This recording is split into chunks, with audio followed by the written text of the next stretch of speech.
নাটোরের হরিশপুর বাস কাউন্টারে অতিরিক্ত ভাড়া আদায়ের অভিযোগ করেন সাধারণ যাত্রীরা।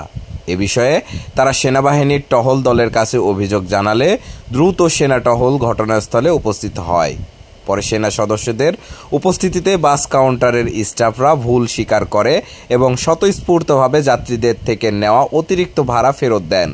এই পদক্ষেপে যাত্রীরা সন্তোষ প্রকাশ করেন এবং সেনা টহলের তাৎক্ষণিক উদ্যোগকে স্বাগত জানান।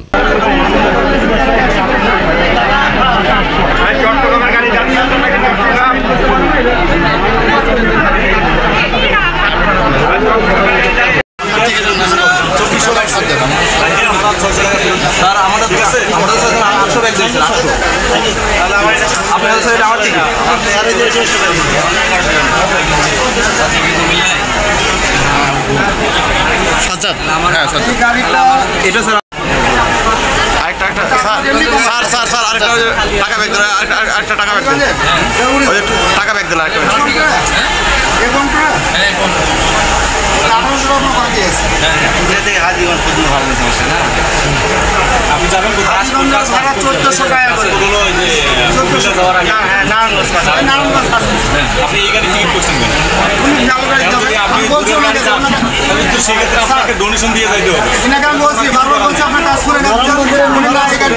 গাড়িতে গেলে আপনি তখন কম ভাড়াতে আমরা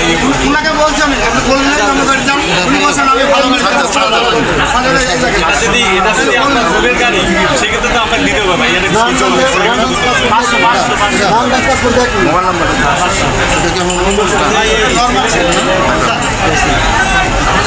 আপনার নাম কি? নাকি সুজাত কি? 700 টাকা নর্মালে যাচ্ছে।